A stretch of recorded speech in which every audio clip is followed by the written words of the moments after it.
I had finally drawn the line. I refused to co-sign another loan for my son-in-law, the same man who had treated my wallet like his own personal cash machine for years. That was when my own daughter, the girl I had carried through so many struggles, looked me square in the eye and said in a voice as cold as steel, "Then you had better not expect to stay here much longer." That moment broke something in me. I could not take another insult, so I packed my pride and left without waiting to be thrown out. Funny thing, though, afterward, they came begging me to return. Before we continue, please subscribe to stay updated on our latest stories. That night, the clatter of dinner plates echoed as I set them down one by one on the polished mahogany table. It was February in Portland, the kind of evening where the chill still lingered like leftover winter. Yet inside the dining room, the air felt heavy, almost too warm, thick with something I could not quite name. Ethan sat there with that familiar expression plastered across his face, the look of a boy about to unwrap his dream present on Christmas morning. His fingers danced over the glass surface of his tablet. "Garrett, right on time," he said brightly, swiveling the screen toward me. Blue charts and glowing graphs lit up the darkened kitchen.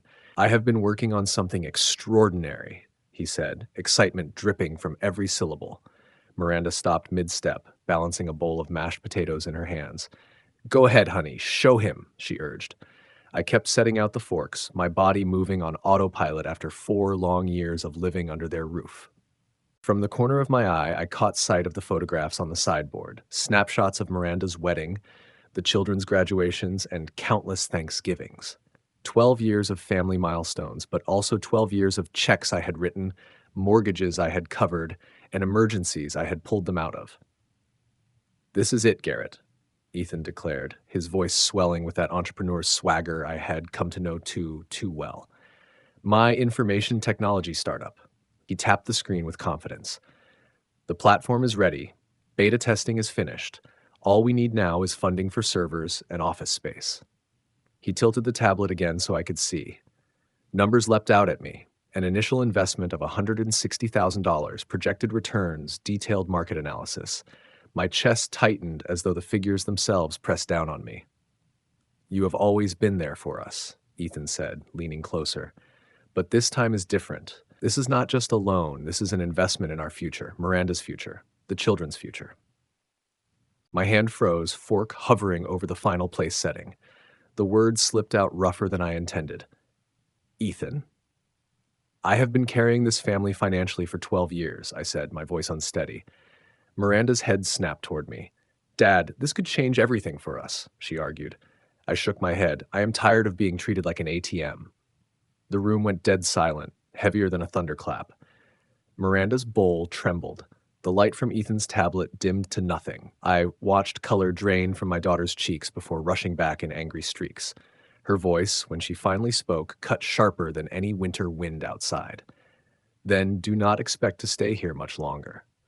The fork slipped from my fingers, clattering against the hardwood floor. "What did you just say?" I asked, stunned. "You heard me." Miranda set the bowl down hard enough that mashed potatoes sloshed over the rim. "If you are not willing to be part of this family's success, then maybe you should not be part of this family at all." Ethan tried to calm her. "Miranda, come on, let us just—" "No." She yanked her arm away. "I am done walking on eggshells. We have given him a home for 5 years, and now, when we truly need him, he turns his back on us." The room tilted around me. My head spun. Almost 18 months earlier, after Vivian passed away, it had been Miranda who insisted I move in. "Family takes care of family," she had said then. Now that same mouth told me I was no longer welcome. "Miranda, please!" My voice cracked. It sounded old, even older than my 73 years. I did not mean. "Save it," she snapped. Her heels struck the floor like gunshots as she turned toward the kitchen. "Dinner is getting cold." I stood frozen, staring at the place setting left unfinished. The fork lay on the floor, catching the chandelier's light. Ethan cleared his throat, mumbled something about checking emails, and disappeared into his office. My legs wobbled as I made my way to the stairs. Every step echoed in the suffocating quiet. Behind me, Miranda clattered dishes loud enough to make sure I knew she was still furious. Up in my room, I closed the door and sat heavily on the edge of my bed. My eyes landed on the photographs lined up on my nightstand. Miranda at 17, glowing in her prom dress. Miranda at 27, cradling baby Zara. Miranda last Christmas, grinning with her arms wrapped tight around Ethan. When had my support turned into an expectation? When had love turned into obligation? Out my window, the lights of Portland shimmered against the night sky. Somewhere out there, families were sitting down to normal dinners. Dinners where love was not something you had to pay for. Hours dragged by. The only sound was the muffled argument drifting up from downstairs. I could not catch their words, but the sharp edge of anger carried clearly enough. At 8:43 p.m., I finally stirred. In the corner sat the old filing cabinet that had stood beside me since Vivian's passing. I had always clung to order, a habit rooted in the military and strengthened through decades of marriage. That filing cabinet held the story of a lifetime, carefully sorted, just like I had always been. Every receipt, every check stub, every bank statement I had saved was stacked neatly in my filing cabinet. When I yanked open the bottom drawer, the metal rails squealed under the weight of years. A folder marked financial records. Miranda and Ethan sat thickest of all. My handwriting labeled it clear as day. Inside, papers slid across the desk, bank statements, canceled checks, transfer slips. 12 years of support turned into expectation. The trail began with their wedding in May 2008. Venue, caterer, photographer, $40,000, all signed by me. Our princess deserves a fairy tale. I had told Vivian back then. I switched on the calculator. Mortgage payments first. $4,200 a month times 12 times 4 years. $201,600. Then cars, insurance, tuition, Zara's $12 semester, Blake's $6,400 tech program, holiday gifts, medical bills, emergency repairs, even their Hawaii trip and Miranda's dental surgery. The total climbed like a death march. $300,000, $350,000, $400,000. By the time I stopped, the number glared back. $390,000. Nearly $500,000 gone. Vivian's insurance, my pension, our savings. I picked up the phone and called Columbia Trust. This is Garrett Sinclair. Cancel the transfers to account ending in 5827. The agent asked for a reason. I stared at my reflection. Gray hair, tired eyes, but a firm jaw. I'm done being taken for granted. 20 minutes later, it was finished. At the bottom of the folder, Miranda's power of attorney papers sat waiting. I had signed them 2 years earlier after knee surgery. Now, I fed them to the shredder, watching her authority vanish in strips of paper. For the first time in months, I smiled. That night, I searched online for Portland apartments, small one-bedrooms, high-rises downtown, quiet spots near bus lines. The house creaked around me, but I barely heard it. My mind was already gone. By Friday morning, sunlight poured across the hardwood of a downtown place. Diana Marsh, the realtor, waved toward the kitchen, perfect for one person, close to Pioneer Courthouse Square and buses. I barely listened. The apartment felt right, quiet, clean, mine. She pointed out the park across the street. Very peaceful. Residents like to read there. I'll take it, I said. She hesitated. Don't you want to see the bedroom, the bathroom? We haven't even discussed lease terms. I need peace more than square footage. I opened my checkbook and wrote the answer. The first month's rent and deposit were done. 2 hours later, I pulled up to the Beaverton house. Miranda's car was gone. Her Friday shift at the cafe would not end until 3. Ethan's sedan was missing too, probably parked at his co-working space while he chased another big idea. The house key felt heavy as I turned it.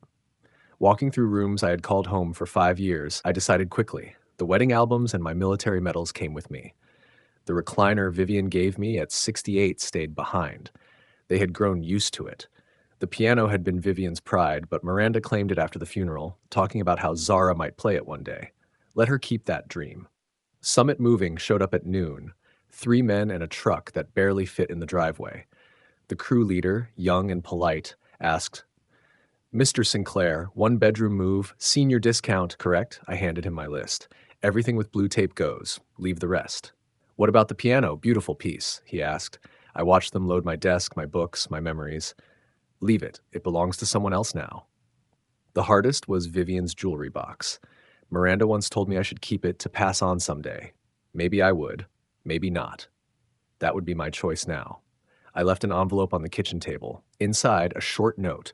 "Miranda and Ethan, I have moved out. The keys are on the counter. Financial support is canceled. You wanted independence from me, now you have it. Don't contact me until you are ready to apologize. My new address will stay private until then. Later, as I signed papers in my new apartment, the phone buzzed. Miranda's name lit the screen. Dad, your things are gone. There's a note. I moved out, I said.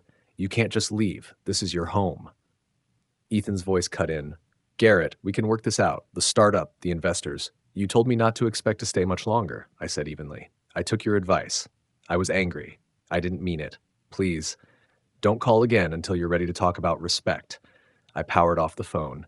Through the window, Portland's nightlights glimmered. Tomorrow I would explore the neighborhood, maybe find a coffee shop or the library. Tonight, I would order pizza and enjoy it on my own, with no one expecting anything except a tip for delivery. Monday morning, the revolving doors of Cascade Financial carried me into marble halls and hushed voices. My meeting with Victor Hayes was set for 10, but I came early. Preparation had become habit. Mr. Sinclair? Victor rose from behind his desk, hand extended. He was 20 years younger, sharp in his gray suit. I've got your accounts here. We sat facing Burnside Avenue through tall windows. Outside, commuters hurried to their jobs. Inside, I was preparing to shed mine. You want to cancel the $4,200 monthly transfers? They've been running 5 years straight. Yes, I said, pulling out the folder I had prepared, and I'd like the full total. He typed fast. Numbers rolled across the screen. His expression tightened. Excuse me, total comes to $390,000 over 12 years, mortgages, tuition, emergencies, everything. Then it's time they pay for their own house, I said flatly. He printed the summary, each page another piece of freedom I had traded away. By noon, I was in Kenneth Wade's law office 3 blocks away. His secretary squeezed me in once I said estate planning and asset protection. Urgency meant billable hours. Kenneth spread papers across the table like battle plans. Irrevocable trusts, homestead exemptions, offshore if necessary. At your age, protection is smart. I want to make sure nothing left can be touched if my daughter decides to come after me. Kenneth paused, pen in hand. Family disputes can get messy. The best defense is structure before the storm hits. Kenneth and I spent 2 hours locking down what was left of my savings. Oregon Wealth Shield trusts, new beneficiary designations, executor appointments. Zara's name appeared again and again as the primary heir. She had always been honest, never demanding, never manipulative. Zara receives everything through the trust, Kenneth said as I signed one document after another. Once this is in place, your daughter has no legal claim. At 2:30, a notary arrived, checking each signature with military precision. Every stamp felt like another lock on the fortress I was building. By the time I left his office with a leather portfolio full of certified copies, I felt lighter than I had in years. Climbing the stairs to my apartment, my phone buzzed. A message from an unknown number. Dad, it's Ethan. We need to talk. Coming by at 7. I deleted it. Let him come. I had the papers now, and something stronger, the freedom to finally say no. At exactly 7, the bell rang. Through the peephole, Ethan's face looked warped but recognizable.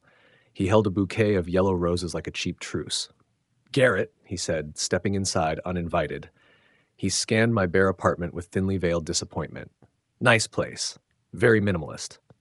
I set the flowers on the counter without bothering to find a vase. Miranda sent you? She was upset after Wednesday, he said, dropping onto my couch without asking. You know how emotional she gets. She didn't mean it. Sit down, Ethan. I took the armchair across from him. Tell me, when's the last time you remembered my birthday without Miranda reminding you? His smile twitched. That's not really. Look, we're talking about family, about your financial support. February 14, I said flatly. Valentine's Day. Hard to forget. And yet you have 9 years in a row.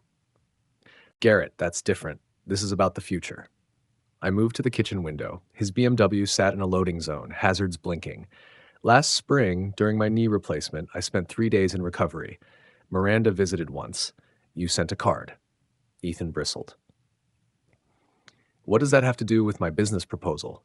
I'm offering you an investment, not charity. $160,000, I said, turning back to him. To someone who only remembers me when he wants money? That's not investment, that's delusion. His mask cracked. Fine. You want the truth?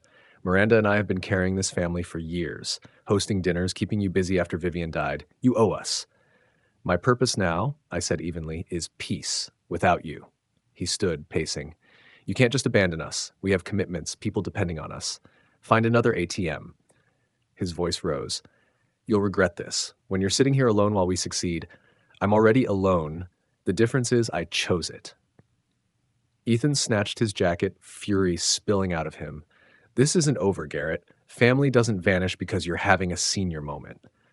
He slammed the door, rattling the frame. I watched from the window as he stormed toward his car, phone already at his ear. On my counter, the roses sat untouched, still wrapped in grocery store plastic. I dumped them into the trash. Headlights swept the window a moment later. A silver sedan pulled up where the BMW had been. Miranda's car. She sat in her car for several minutes, phone pressed to her ear, no doubt getting Ethan's version of his failed visit. Tomorrow would be her turn. Tonight, I heated leftover pizza and watched the news in silence. By Friday afternoon, Miranda appeared at my door right on cue. I had seen her circling the block earlier in the week, scouting like a soldier on patrol. Dad? She greeted me with a stage-ready smile, holding a white pastry box. I brought your favorite apple pie from Brewster's Bakery. Cinnamon and nostalgia, both fake, drifted into the apartment. She wore a soft blue sweater, light makeup, her sympathy costume. Setting the box on the counter, she added, just like Mom used to bake every Sunday. Truth was, Vivian burned more pies than she managed to finish, but I let Miranda run her script. Coffee?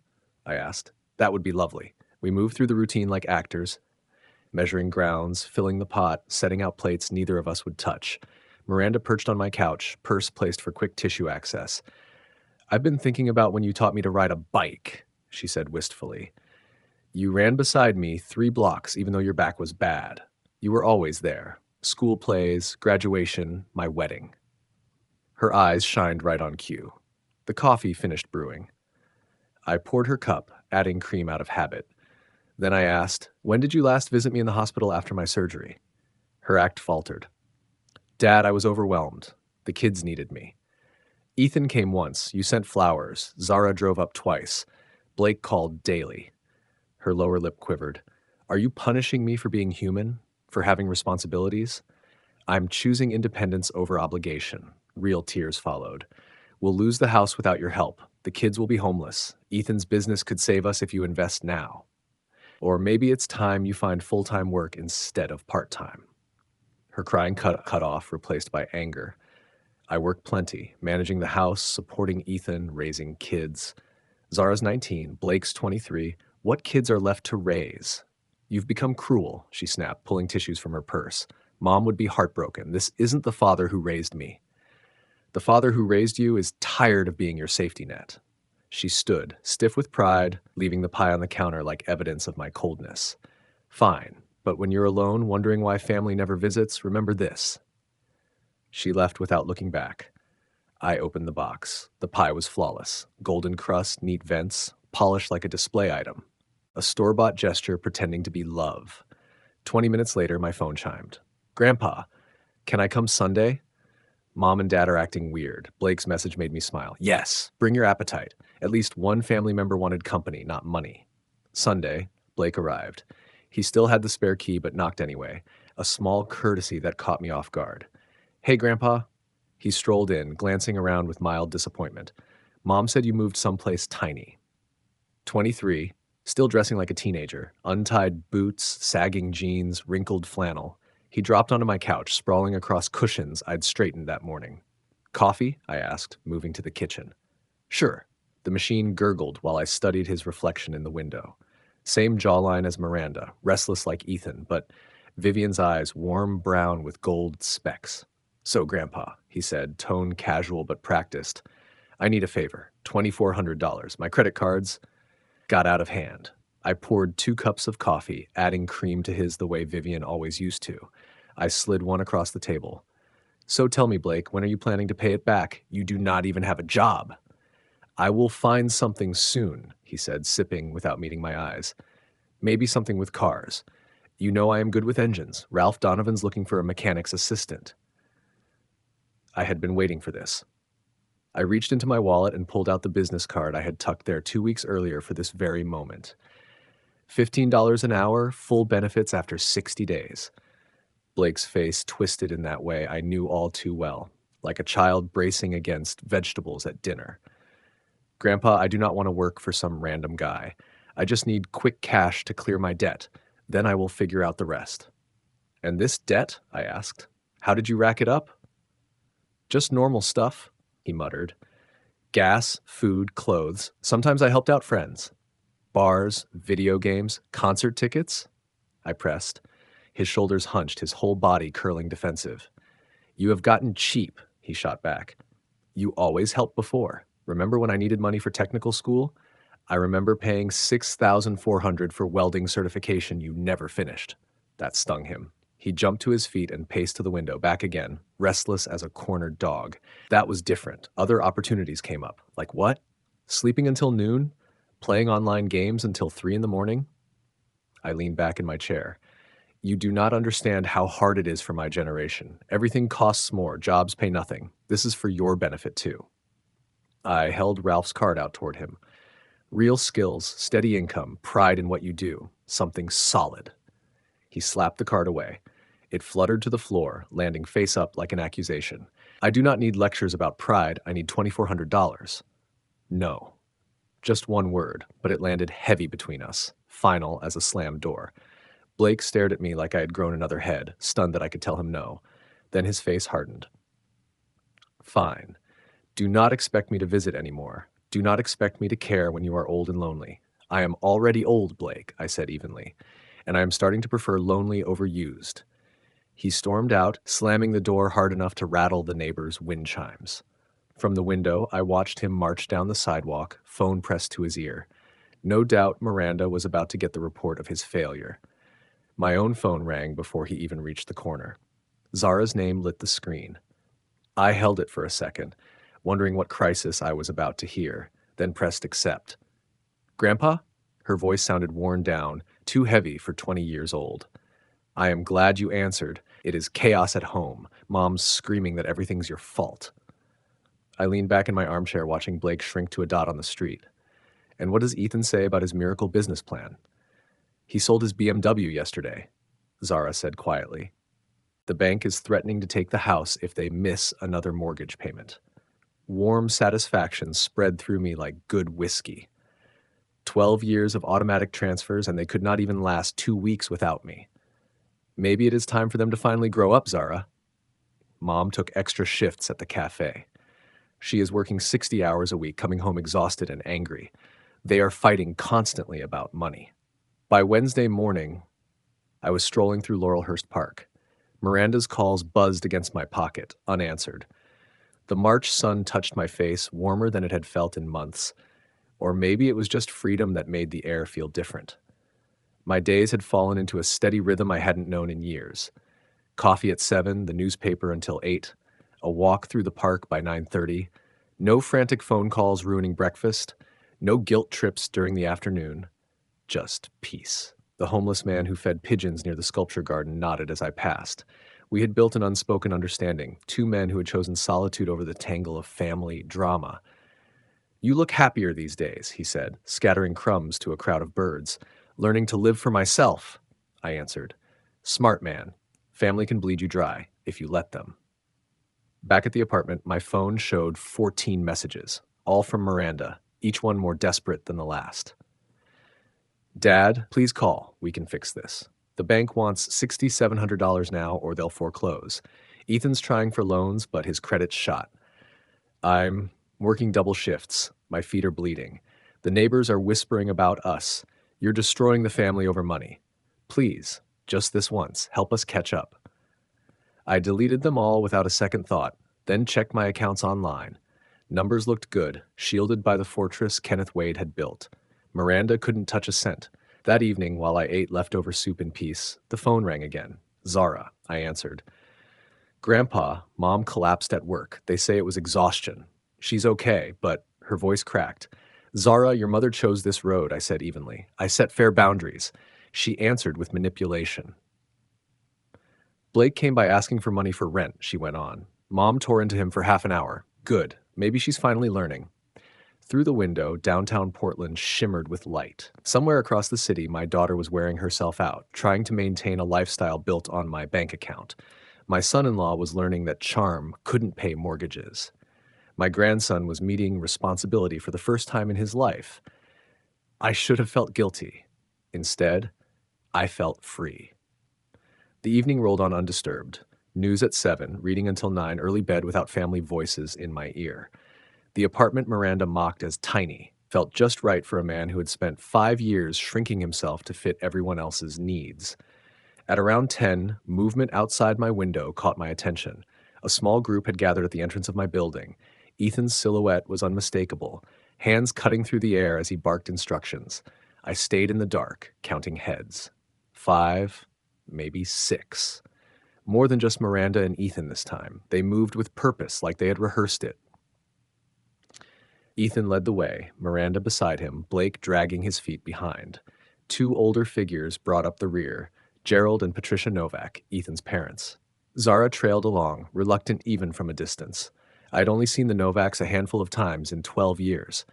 Gerald, a retired factory man who believed hard work solved everything except his son's laziness. Patricia skilled in the same kind of manipulation she had clearly passed down to her boy. The group slipped into the building. A minute later, fists hammered my door. "Garrett, open up. We need to talk." Gerald's voice had the bark of a man used to being obeyed. I peered through the peephole, 6 faces lined up like soldiers in an intervention. Ethan held flowers again.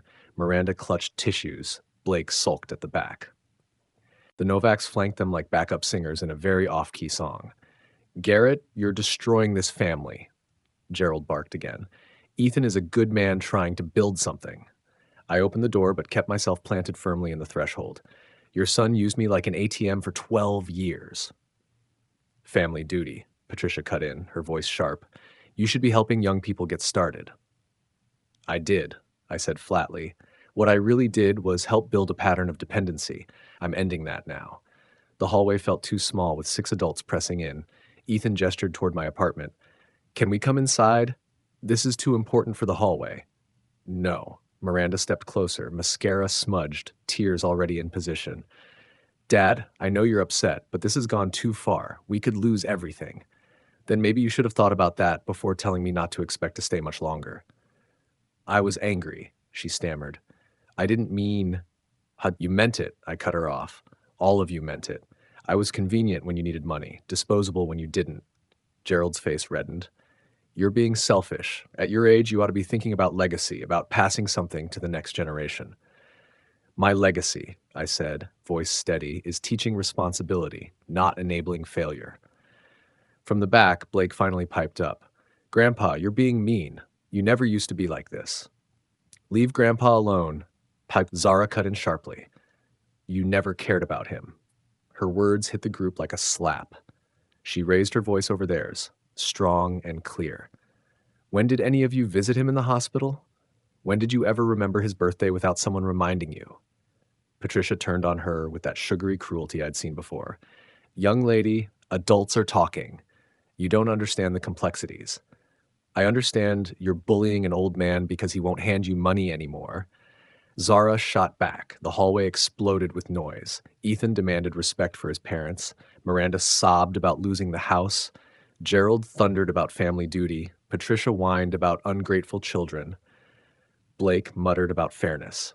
Zara alone stayed quiet after that, standing a little apart, her eyes locked on me, far older in wisdom than her years allowed. "Enough." My voice cut through all of it like a blade. I gave Miranda and Ethan $390,000 over 12 years, weddings, mortgages, emergencies, so-called opportunities. And what did I get back? Forgotten birthdays, ignored hospital stays, and endless demands for more. "That's what family does," Gerald barked, sputtering. "You help each other." "Help flows both directions," I said coldly. "What you call family was exploitation." I stepped back into my apartment, my hand closing on the door. "Don't contact me again until you're ready to apologize. Zara, you're always welcome. The rest of you, learn to handle your own lives." I closed the door with finality. Through the wood, the arguments carried on. Ethan's parents scolding Miranda, Miranda crying, Blake complaining, Zara trying to defend me against the rest. I walked to the kitchen window and waited. 20 minutes later, I saw them spill out onto the sidewalk, still bickering. Zara broke away, turned back, and waved up at my building. Even from 3 floors above, I saw it. The others climbed into Gerald's old pickup and drove off. Zara lingered a minute longer before heading toward the bus stop. Peace returned to my apartment. The silence wasn't empty anymore. It was mine. Chosen. Weeks later, I sat in Kenneth Wade's office again. He spread documents across his conference table. "We're finalizing an irrevocable trust with your granddaughter as the sole beneficiary," he explained. May sunshine streamed through his downtown windows, casting light across legal protections I should have built years ago. "The Oregon Wealth Shield Trust gives you shielding against creditors," Kenneth continued. "Even if your daughter tries to sue, she can't reach these assets." I signed each paper with a steady hand. The months since March had taught me that real freedom required strong walls. No more power of attorney, no more emergency access, no more loopholes for manipulation. "International diversification for your pension would also be wise," Kenneth added. "Canton Swiss banking provides legitimate privacy." By noon, the fortress was complete. Wire transfers, trust accounts, safeguards, higher walls than any guilt trip could ever scale. That afternoon, Diana Marsh drove me through Lake Oswego neighborhoods. "Silence costs more out here than downtown chaos," she joked as we toured. But when we stopped at a cottage on Oswego Lake, I knew. 2 bedrooms, a wide deck overlooking the water, garden space that Vivian had always wanted. The last owner was a veteran, Diana explained. He left it to his daughter, but she's in California. She wants a quick sale. I made my offer on the spot. Full asking price, cash down, no contingencies. The seller accepted within hours. That evening, I went to the Milwaukee Community Center for their weekly dinner. Retirement had opened time I hadn't allowed myself during the years I played family ATM. Conversations flowed easy among men who understood service, sacrifice, and the price of loyalty. "You look happier these days, Garrett," said Ralph Donovan, the same garage owner Blake had turned down. "Family situation resolved?" "I resolved myself out of it," I told him. "Smart man. Family will drain you dry if you let them." As dessert was served, I caught the eyes of a woman across the room. Silver hair, brown eyes behind glasses, the kind of smile that carried wisdom earned through life's rough edges. Claire Whitmore. "Don't think I've seen you here before," she said, offering me apple pie from a tray of homemade desserts. "Just started coming," I replied. "Garrett Sinclair." "Claire Whitmore. I volunteer here twice a week. Lost my husband 4 years ago. Heart attack. Teaching kept me busy, but retirement needs structure." We talked until the janitor started stacking chairs. She told me about 32 years teaching 4th grade, 2 grown children who lived responsibly, and a life she'd held together without leaning on anyone. As she gathered trays, I asked, "Maybe we could continue this conversation over coffee sometime." Her smile widened. "I'd like that very much." The cottage purchase wrapped up in just 3 weeks. I moved from my downtown apartment to a lakeside retreat with the ease of someone who had finally learned to travel light. The deck became my place for morning coffee, Oswego Lake my evening meditation. Claire came by the second Saturday after I settled in, carrying a tin of homemade cookies and a genuine curiosity about my new space. We sat side by side on the deck, watching sailboats glide across the water, talking about books, travel dreams, and the relief of building a life around choice instead of obligation. "Independence at our age feels revolutionary," she said, accepting a second cup of coffee. "I spent 12 years forgetting what it felt like," I admitted. As the sun dipped low and painted the lake in copper light, the phone rang. Zara's name flashed across the screen, my first family-related interruption in weeks. "Grandpa, you're not going to believe this," she said, her voice heavy with both exhaustion and vindication. Claire and I were grilling salmon on the deck, the golden hour turning our dinner into something like a celebration. "Tell me," I said, settling deeper into my deck chair, the one I'd started reserving for family calls. "Mom and Dad are divorcing. She filed papers last week. Said she finally realized Dad's business dreams were always just dreams." Claire glanced up, raising an eyebrow, but kept seasoning vegetables with that steady, quiet competence I'd come to admire. She didn't need explanations. She understood the mess families could create. "I'm sorry to hear it, Zara, but everyone has to face the consequences of their choices." Mom's working 70 hours a week between two jobs. Dad's back living with Grandma Patricia. His startup collapsed completely. Turns out he's awful with money. The irony wasn't lost on me. Ethan, who had once demanded I invest in his so-called brilliance, couldn't even handle the money he already had. Miranda, who told me not to expect to stay under her roof, was now learning what real independence demanded. Blake called me yesterday, Zara added. He wanted your number. My shoulders stiffened. What did he say? He's been working at Ralph's Auto for 2 months, making steady money, learning real skills, said he wants to apologize and thank you. Claire smiled, squeezing my shoulder. She had heard the whole story of Blake storming out, and she understood why I hadn't given in. 20 minutes later, the phone rang again. Blake this time. Grandpa, I hope you don't hang up. I'm listening. I wanted to thank you, and I'm sorry for calling you mean. Ralph's teaching me engine rebuilds. I'm making enough to move into my own apartment next month. That's excellent news, Blake. I get it now. If you'd given me the money, I would have wasted it. I had talent, but no work ethic. Ralph's showing me both matter. When the call ended, Claire and I sat quietly watching the salmon cook. A blue heron stood still at the water's edge, patient and steady, the same patience I'd finally found in myself. You saved that boy from becoming like his father, Claire said softly. Tough love is still love, I answered. We had been planning a September trip to Crater Lake, my first vacation in 5 years that wouldn't be ruined by family emergencies. Claire had already mapped out trails, researched lodges, even asked a neighbor to water her plants. The idea of real anticipation felt foreign, but wonderful. Miranda texted again today, I told Claire as we carried food inside.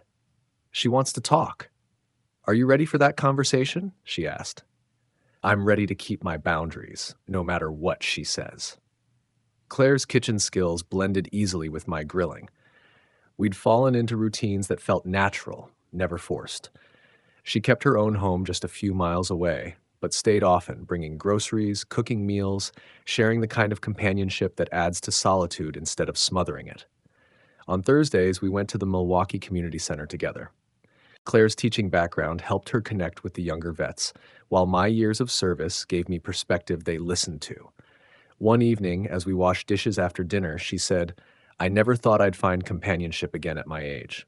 Neither did I admitted, not after realizing how one-sided my family ties had become. Through the kitchen window, headlights swung into my driveway. I recognized the silver sedan immediately. Miranda's car, the one I had helped her buy 3 years ago. Speaking of family, Claire said quietly, following my gaze, Thanksgiving morning found us preparing dinner for our chosen family. Zara drove in from Salem at 2. Blake arrived an hour later, carrying rolls he'd baked in his own apartment. The cottage filled with the smell of turkey, stuffing, and the kind of peace that comes when relationships are built on respect instead of obligation. Zara just texted, she's bringing pumpkin pie, Claire said, checking the turkey with the expertise of someone who had run more holidays than she could count. Blake can't wait to show us pictures of his place, I replied, setting the table with my grandmother's china. Those dishes had survived wars, moves, and family storms. Now at last they were being used for what they were meant for, celebration, not sacrifice. The doorbell rang then, hard and urgent, shaking the moment. Through the peephole, I saw Miranda's face. Drawn, desperate, worn down far beyond her 46 years. She wore clothes I remembered from 2 winters ago, and her whole posture sagged like someone who had run out of options. Dad, please open the door, she said, her voice trembling. I need to talk to you. Claire stepped quietly beside me. 4 months of living side by side had taught us how to handle these moments, together but with respect for each other's boundaries. She didn't interfere, but I could feel her support. I opened the door, though I stayed firm in the threshold. Hello, Miranda. Dad, I lost the apartment, she blurted out. The landlord evicted me last week. I'm staying in a motel, but I can't keep paying. Please, one last time, help me. Just enough for first month's rent and security deposit. $4,000. I promise I'll pay it back.